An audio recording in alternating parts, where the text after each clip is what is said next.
Live from Connecticut's newsroom. Now, the news at 11.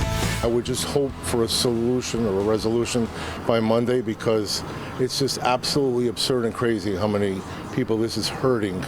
Sounding the alarm, the clock is ticking for thousands of Connecticut employees who are on the brink of becoming the latest victims of the government shutdown. Good evening. United Technologies is warning 2,000 Sikorsky aircraft workers come Monday will be out of work without pay. The longer the shutdown goes on, the worse it will get. Fox Connecticut's Crystal Hall joins us live now from Stratford with more on the impact. Crystal.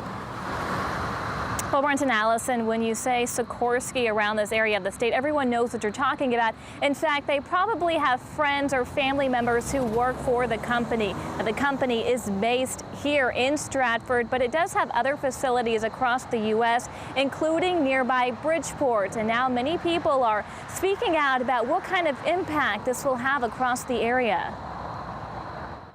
I think without question it could impact my business and everyone. Michael Savoy, owner of Stella's restaurant in Stratford, says he's concerned about the livelihood of some of his friends at nearby Sikorsky, but he's also worried about his business. I see employees all day long, literally, between delivering there for lunch and a lot of takeout for dinner. So yeah, they're obviously a major part of our community. Come Monday, Savoy may see fewer customers walk through his door. If the government shutdown continues, Sikorsky will furlough 2,000 of its employees at 3 facilities across the country, Stratford being one of them. This is a firm whose helicopters rescue firefighters from fires and people stranded on mountaintops. This is a company that helps people keep us free and safe. The aircraft maker manufactures and supports helicopters used by all branches of the military. But because those federal employees who inspect and deliver the aircrafts were furloughed yesterday, that then has a ripple effect on Sikorsky. For the Tea Party in Washington to be playing this kind of Russian roulette with our future is just irresponsible. In response to the news, Governor Malloy issued a statement that read in part, "This is what happens when House Republicans decide that political gamesmanship is more important than people's jobs." Congresswoman Rosa DeLauro, whose district includes a Sikorsky plant, says the political games must end to keep these hard-working men and women on the job. These furloughs are just the beginning. If the shutdown continues into next week, another 1,000 Sikorsky employees will be added to the furlough list. I would just hope for a solution or a resolution by Monday, because it's just absolutely absurd and crazy how many people this is hurting. Well, Pratt & Whitney is next on the chopping block. United Technologies Corporation is the parent company that oversees Pratt & Whitney, Sikorsky, and Aerospace Systems. UTC says that company-wide furloughs would be 4,000 next week and 5,000 next month if the government shutdown continues. We're live in Stratford. Crystal Hall, Fox, Connecticut. Crystal, thanks very much. And on the Hill tonight, more talks, but no negotiations. Congressional leaders met with the president at the White House, but again butted heads over spending and Obamacare. We're through playing these little games and all is all focused on Obamacare. That's all it's about. Led by Tea Party conservatives in the House want anti-Obamacare provisions to be attached to any government spending plan. Democrats say Obamacare is non-negotiable.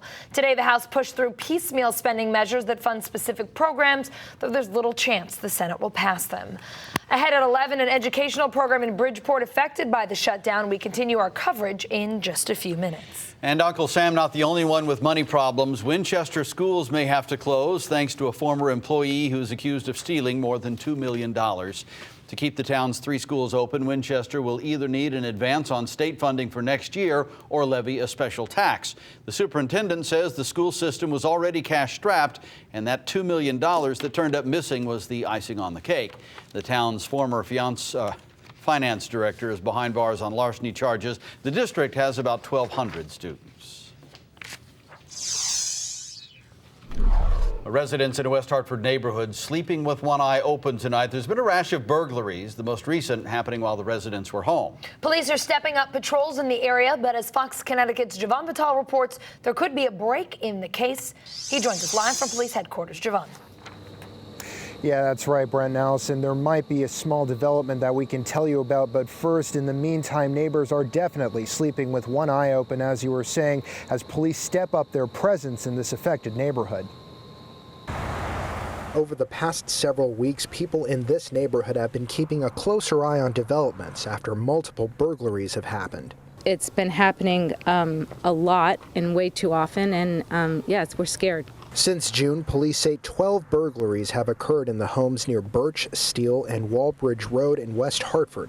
The most recent case happened just last weekend as a cat burglary, when suspects or a suspect entered a home and stole valuables while the residents were sleeping.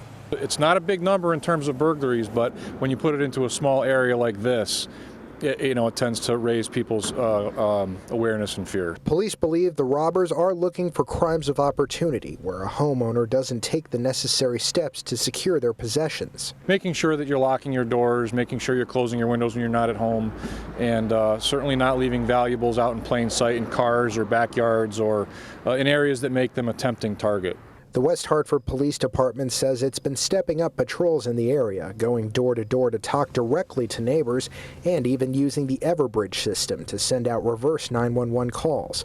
Needless to say, neighbors are stunned. I have to lock the garage, and I start locking the door to the garage, to the house from the garage, and setting the alarm even when I'm just down the street. But they are fighting back. Police are working on it, and they've been very involved, and we have neighborhood watches, and so everybody's really banded together, and we're pretty confident that eventually this will stop and they'll catch him.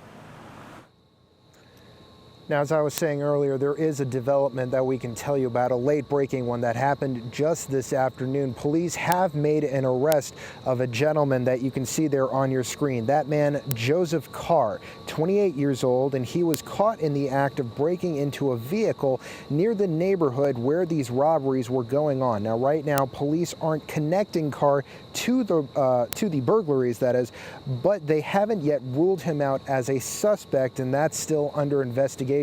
That potential link between Carr and the burglaries that have been going on in that neighborhood. We're, of course, going to find out more as time goes on, as this investigation is still underway. And police, of course, are still asking the public to be their eyes and ears in the neighborhood. So if you do see anything suspicious, you are asked to contact West Hartford Police.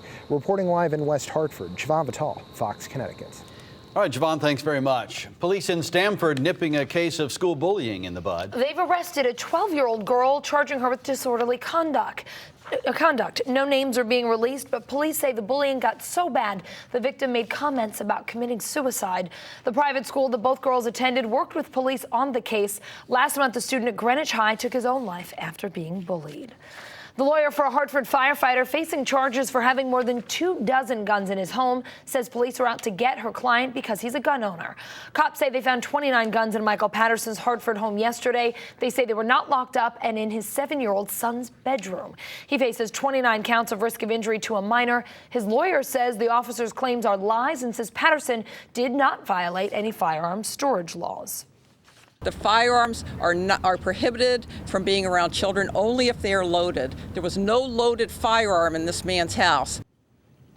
In addition to surrendering all of his guns and permits to authorities, a judge ordered Michael Patterson to stay away from his residence. He has also been placed on administrative leave from the fire department pending an investigation. Patterson has been with the department since 1997. A stunning discovery in Fairfield when investigators showed up for a burglary report and found a house full of bomb-making materials. Local and federal agents spent the better part of the afternoon processing the crime scene at the home on Bronson Road. Police called the more than 200 long and short guns, multiple explosives and hazardous chemicals a recipe for disaster. They believe some of the chemicals may have been used for the homeowner's rocketry hobby. That's a puzzle for disaster, and we're thankful that nothing bad happened.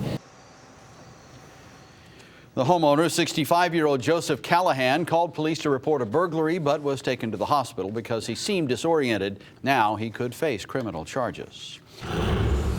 Some relief for Connecticut commuters today. Metro North Railroad says more trains are running along the New Haven line thanks to a temporary power boost from Con Edison's substation in Harrison, New York. Now, the railroad is now operating at about 65% capacity with 5 additional trains during peak hours. And that is up from 30% last week when service was disrupted. MTA officials hope to resume normal service between New Haven and New York City by October 8th. If you walked outside today without a jacket, you were probably smiling. Even tonight, it feels more like September 2nd than October 2nd. Dan Amaranti's enjoying the mild weather from our rooftop with no jacket on. Dan, how's it going? I love it. It's very nice out here, very pleasant this evening, and those temperatures are fairly comfortable in the 60s. So as we're going through the night tonight, we're going to cool it down a little bit, but not much. It's a fairly mild night overall. Tomorrow, more beautiful weather is on the way. We'll talk about that, plus a little bit of rain. I'll tell you why we're looking to the tropics as we go on for the next couple of days. All that, plus a little bit of space weather coming up in the 7-day forecast in just a little bit. Back to you guys. All right, thank you, Dan. The accused Boston bomber finding out that prison is a very lonely place. Up next, the conditions he calls unconstitutional and what he wants a judge to do about it. And breaking his silence, a man says he saw Aaron Hernandez pull the trigger. New developments in the case against the former NFL great next at 11. Plus, off the hook, a biker accused of dragging a New York father out of his car to be beaten in the street is walking free.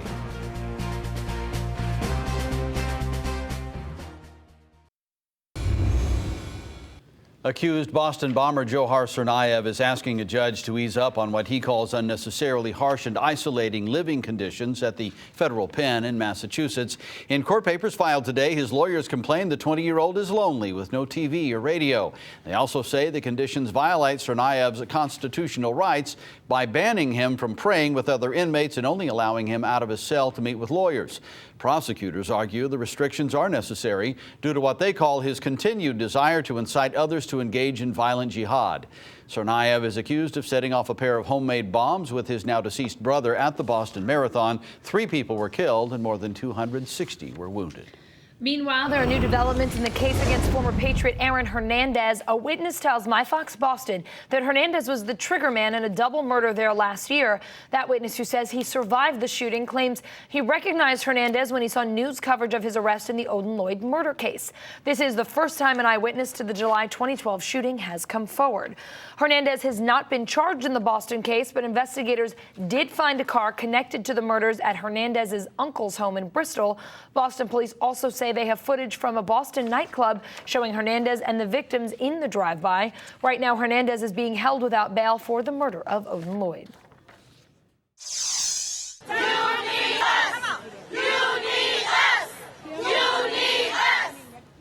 It's only day 2, but thousands of preschool teachers have had enough of the government shutdown. They work for the federally funded Head Start program and are among the 800,000 furloughed workers who are now facing life without a paycheck. Here in Connecticut, hundreds of teachers are out of work and about 1,000 Head Start students in Bridgeport are out of luck. Not every Head Start program across the nation is affected yet. Shutdowns depend on each branch's renewal date. Bridgeport's was up October 1st, yesterday, the first day of the shutdown.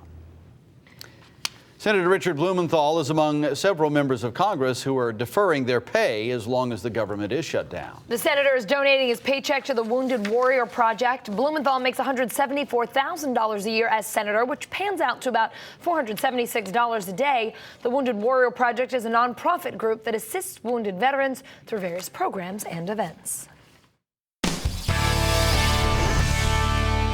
Well, we had a pretty cool picture that was taken earlier this morning at around 4 a.m. from right around Sheldon, Vermont. And this is the Aurora Borealis, the northern lights. You see those greens right on the horizon.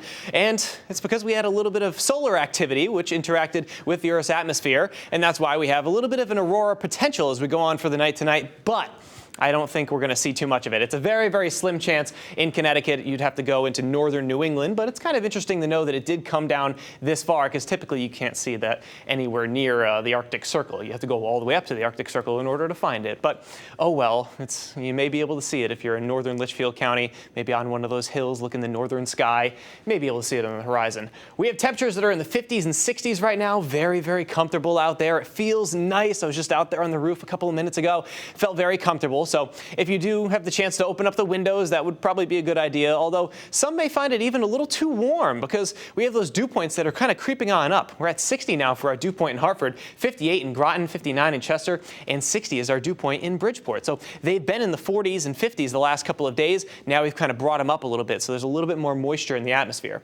But we are seeing a ton of clear sky all through New England and down towards just much of the Northeast. Totally dry at this point. But we are watching these two little systems. You can see that one near Minneapolis, another one near St. Louis. They're going to kind of merge with each other and move into our area. So as we head on for Friday, we'll increase those clouds and see the chance for a few showers. I'll put the map in motion and show you what I mean. Tomorrow, we just have a partly cloudy sky, looking very nice throughout the day on Thursday. And then for Friday, there's a chance for a few showers. I think the weekend is okay at this point, maybe mostly cloudy skies at times, but we are watching something down in the tropics. This has a 70% chance, this little disturbance here, starting to look a little bit more organized. That's likely going to form into Tropical Storm Karen, which would then move up into the Gulf, impact the Gulf states. It's not looking like a very serious storm for them, but they may be getting a decent amount of rain with it. Now, the reason I show you it in relation to our weather is because that's going to kind of feed some moisture into our area and bring us a chance for some more moderate rain as we head on for Monday and Tuesday.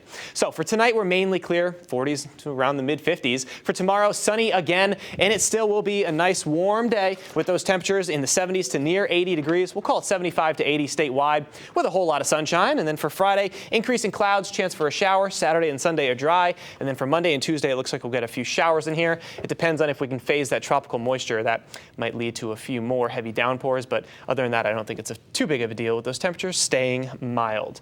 Now, guys, I have something pretty interesting to share with you. Okay. Yeah. So let's check this out. Oh, there's the graphic. Look at that. This is in the Chongqing province of China. Now, there's a cave system that's so large and so deep that it contains its own clouds and fog, essentially its own weather independent of the outside world. So no matter what it's doing outside, there's different stuff happening in there. That cave from floor to ceiling is around 820 feet deep. They have fog that goes all the way up, you know, and as these people were rappelling down it, they can just see all the different, just everything changing, you know, it's just the air mass just totally changes. Yeah. Cool stuff. All right. Thank you, Dan. Awesome. Fire victims in New Jersey taking a major step forward. The rebuilding efforts on the boardwalk. Next. And charges dropped while a motorcyclist involved in a scary clash won't face charges. You're watching the Fox Connecticut News at 11.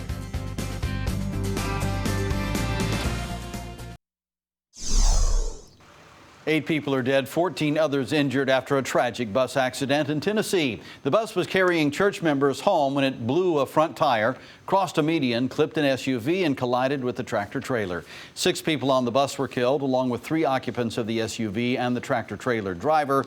There were 18 senior adult members on the bus from Statesville, North Carolina.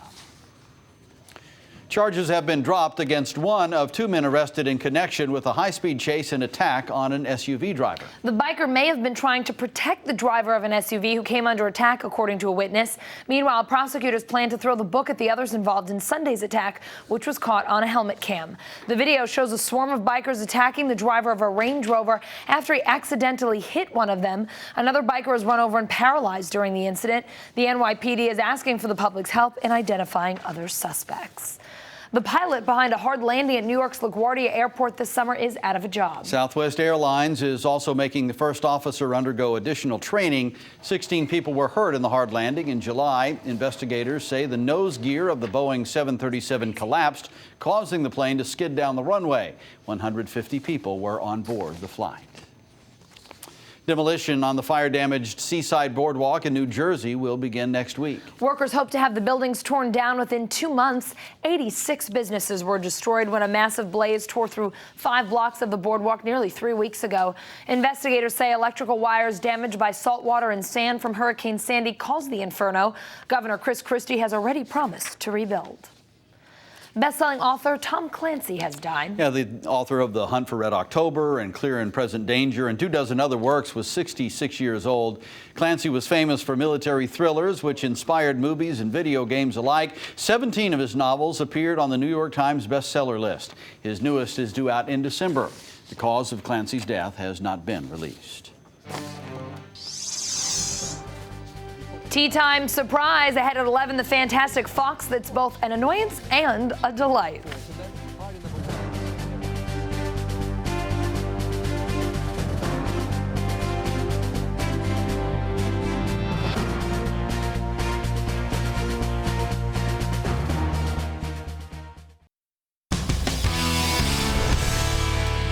The Red Sox are in baseball's postseason dance, but are awaiting a dance partner. They'll play the winner of tonight's game between Tampa Bay and Cleveland. The Red Sox, who haven't played since Sunday, held an intra-squad workout today at Fenway Park, where games 1 and 2 of the division series will be played on Friday and Saturday. Red Sox manager John Farrell said with regard to the layoff, his team is taking a positive approach. The mindset of our guys is extremely positive. No one's looking at these days off as a detriment in any way, and today is a chance to get back to game speed. Farrell said his pitching rotation for the upcoming series: John Lester will go in game 1, John Lackey in 2 because he's better at home, Clay Buchholz and Jake Peavy follow up. Postseason baseball back in Cleveland, first time since '07. El wildcard game, the visiting Rays up 1-0 in the 4th when Desmond Jennings delivers a big 2-out, 2-run double to left. The Rays go up 3-0. They lead 3-0 in the 9th. That's sports in 61 seconds. I'm Rich Capola, O. Arsenio. Hey, you guys, good show tonight from Scandal. Actor Tony Goldwyn is here, plus comedian and actor J.B. Smoove, yes indeed, and the comedy of Eliza Schlesinger. See you in a few.